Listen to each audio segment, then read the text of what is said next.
कि जहाँ बेलूरा रहले लोग वहाँ विश्वविद्यालय खोल जाला। अरे मदे 4 गो बकरी पोसल बकरी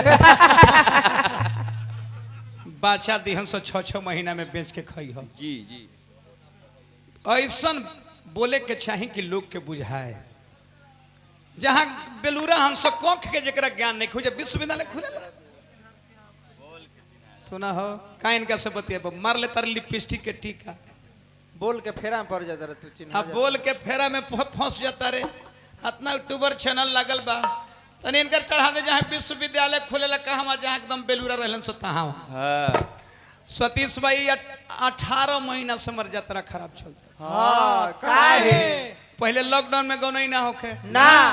अब जा गौनई चालू हो गई बा। हाँ जहाँ जाता नहीं गौनई गावे। हाँ हम कृष्ण भगवान के क्रिया खा के कहते हाँ ब्याह से नहीं के भेंट होकर ना इनके से रोज लीलगणा से हमारा भेंट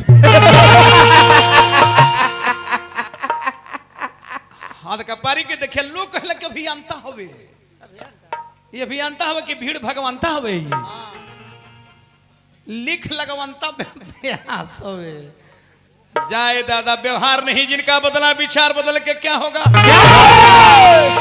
हतना तोरा गंदा बोले के चाहिए मुंह ने कह के मैं बिसाट के हतना फुहर है भगवान कृष्ण के पूजा में आइल बड़ा शर्म नहीं खेलागा। देखो डाणवा के नीचे तो मारिए दिले बड़े अबरी निमन से नहीं खे बोलो अबरियो से नहीं खे बोलो अबरी मुंह में मार दी है ना पैरालाइसिस के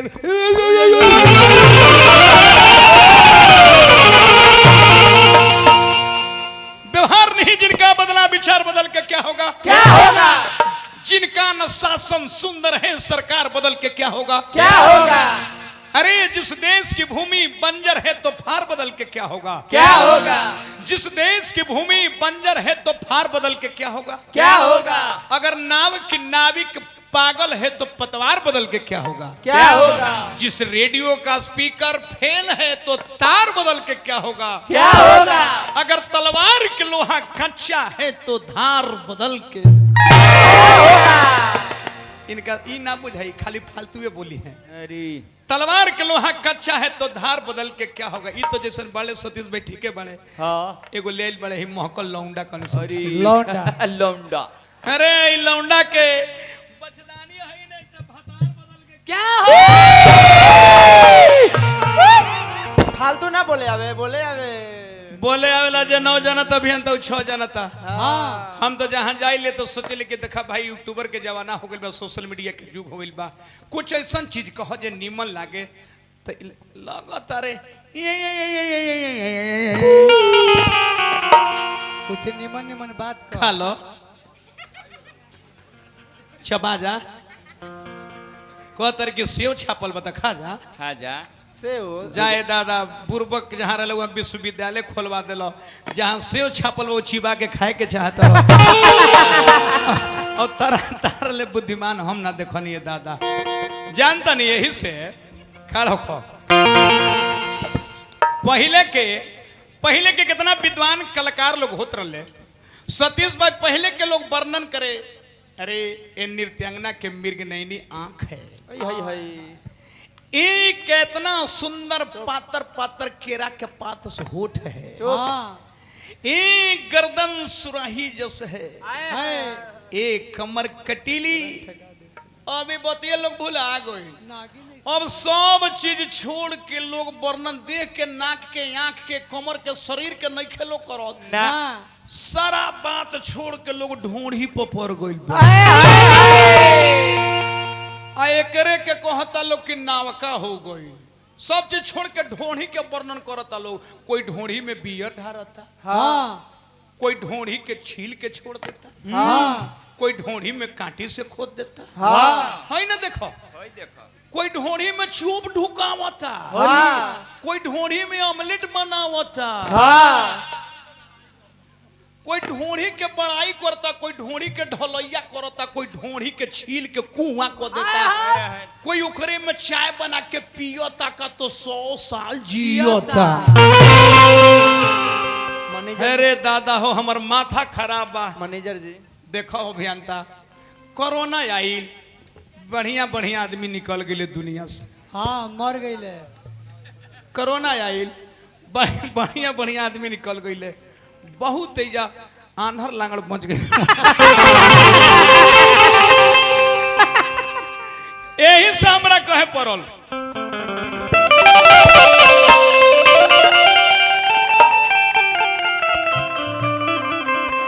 कि धइले बारो गलब तो भोगे पारी भोग कैसन चालया गई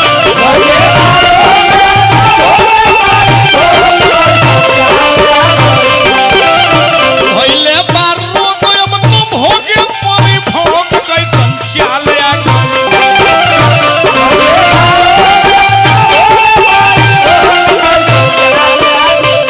कोई संचालया कोई संचालया ये बाबू कहले कहाता नहीं खे थोड़ी में हो भूचालया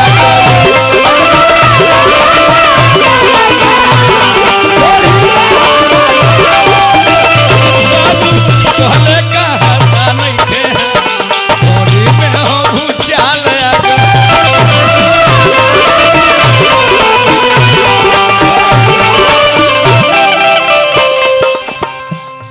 भोगे के परी जितना फालतू बोलता रहो न गोरे गोरे हो बदन देख फीका भइले मन कहीं के करा से हम समझ चाल रे चलन मन कर छन छन धन तो बल से बन तो पाई बाबू कहले कहाता नहीं खे थोड़ी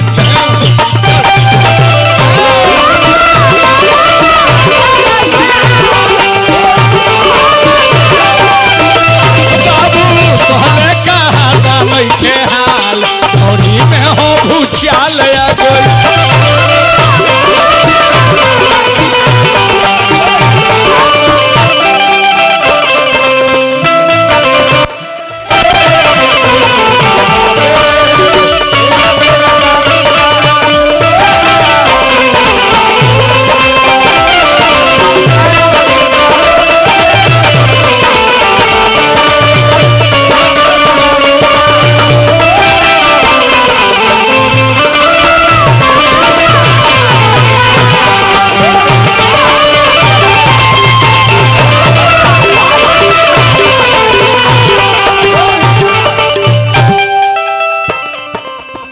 कोनो बनावटी बात नहीं की कहत भैया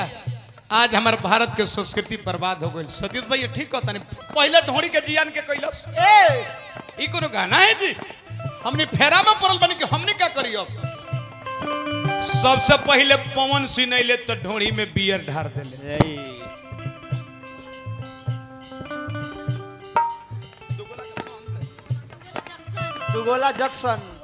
दुगोला जंक्शन चैलेंज की ओर से बड़ी बड़ी रुपए के पुरस्कार ढोनी में भूचाल लगल मर दियो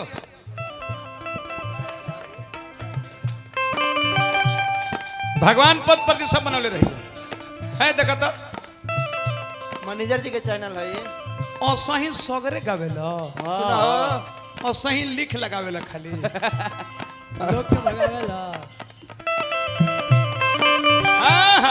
पहले ढोनी के जियान के कैलस के पवन सिंह बियर ढार देले उ बेचारी सोचली कि बाप रे बियर ढार तरन तो तनी माटी से मूंद ली तो माटी से मूंद ले तो खेसारी अली तक कांटी से खोद देली ला ना पवन खेसारी बियर ढारी ढारी खोदले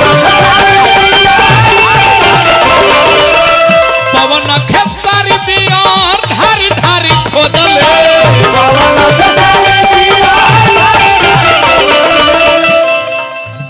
ढोढ़ी पकोदा नवाना जानी कैसन खोदले ढोढ़ी पकोदा नवाना जानी कैसन खोदले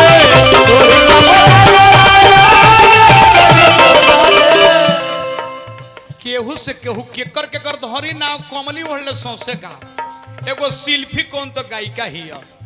वो एगो ढोड़ी का कैली कि ढोड़िए में लुधियाना शहर बसा दी शिल्पी शहर लुधियाना हो बसा के छोड़ शिल्पी शहर लुधियाना रे बसा के छोड़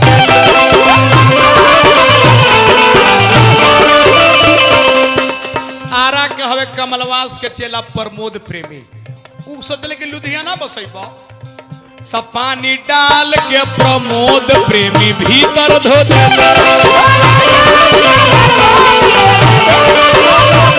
पानी डाल के प्रमोद प्रेमी भीतर धो देला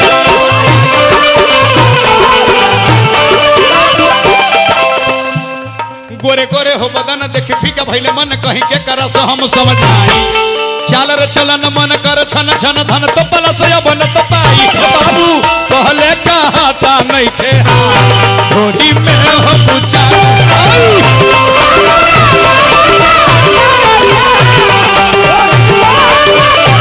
बाबू पहले कहता नहीं थे हाल थोड़ी में हो भूचाल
भैया हम कोने लुधियाना शहर बसा देता कोनो पानी से धो देता तो सब पानी से धो देले तो शहर बसल ते लड़का के लोकेशन ओकरा में खोजे लगले के रहे उ खोजे हो लोकेशन आवाज हेस प्रेमी लगले खोजे हो लोकेशन आवाज हेस प्रेमी लगले वही ना खोजले गुआऊ लइका खोजे लगले तो खोजले तो भागे लगले काहे अमिताभ पटेल देखी कैंसर के भगले अमिताभ पटेल देखी कैंसर के भगले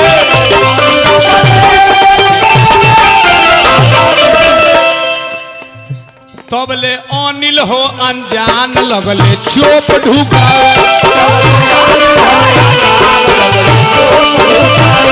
तबले अनिल हो अनजान लगले चोप ढुकावे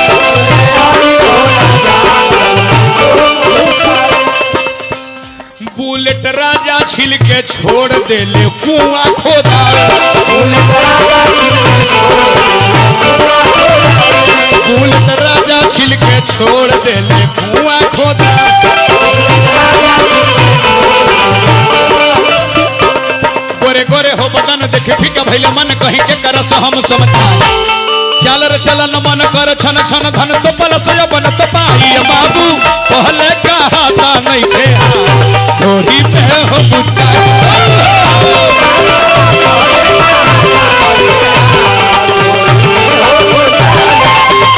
पहले कहता नहीं थे हाल थोड़ी में हो भूचाल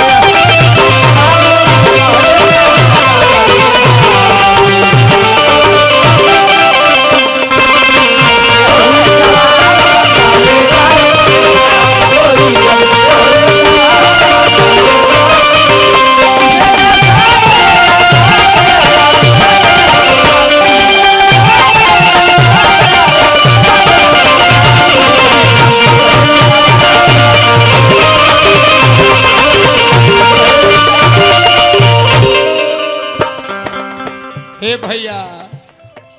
अब अनमोल आशिक देखी 100 साल जियले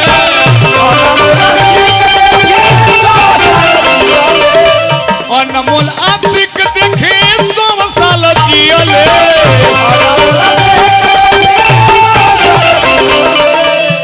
अब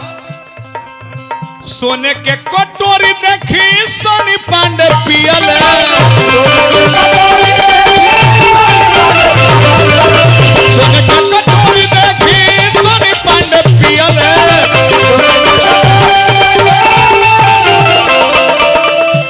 अब हम सोचनी कि अब सुदर्शन यादव का करी है,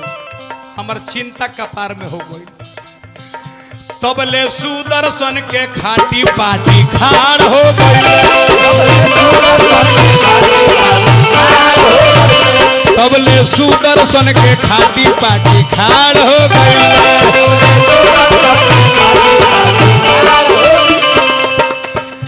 ढोढ़ी कूढ़ी ऐसन देखला बाजार हो गई, ढोढ़ी कूढ़ी ऐसन देखला से जार हो।